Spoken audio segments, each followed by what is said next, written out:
Basahin mo. Your Honor, nakalagay po dito, Marvin de Guzman. Oh. Bakit hindi mo alam? Your Honor, pag sinasama po ako, pagka po sa casino, wala po kaming daladalang membership card. Paano lumitaw to? Totoo po yung sinasabi ko, Your Honor, wala po kaming Paano nga membership lumitaw yung card. ID? Anong totoo sinasama? Sisinungaling nga. Hindi mo nga alam kung ano pangalan ng alias mo. Ito, liwaliwanag oh. Ang binibigay lang po sa amin para daw po makapaglaro mo kami, kahit daw po yung membership number lang po. Hindi mo alam kung anong pangalan ng alias mo doon sa casino? Hindi po nila sinasabi. Okay, bakit Your ka Honor. na-ban sa Resort World? Bakit? Dati po, doon sinama... Una-una, saan ka naglalaro? Soler?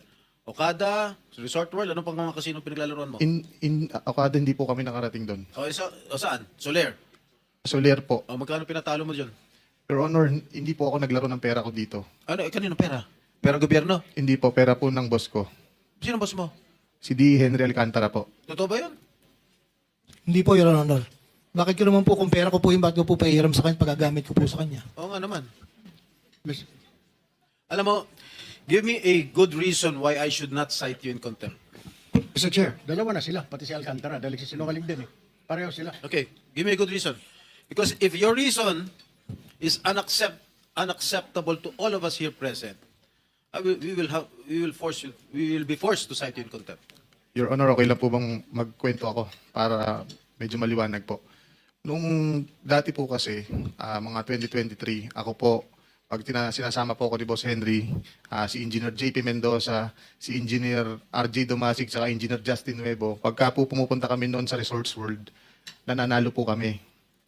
Totoo po, nananalo po kami ng, umabot po ng hundreds of millions sa casino.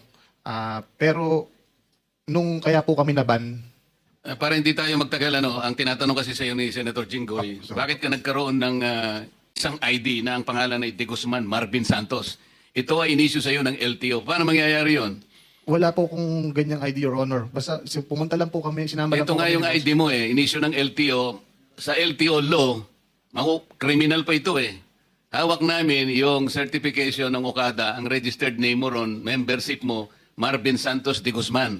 Kaya kapag hindi ka nagsabi ng totoo ngayon, ikaw ang kauna-unahang masasite in contempt at hindi ka makakauwi sa araw na ito. Your Honor, nagsasabi. Sabihin mo na yung totoo sapagkat dito sa record namin, halimbawa, noong March 2025, Okada ito nanalo ka ng 6,653,500 pesos. April 1, natalo ka ng 25 million plus.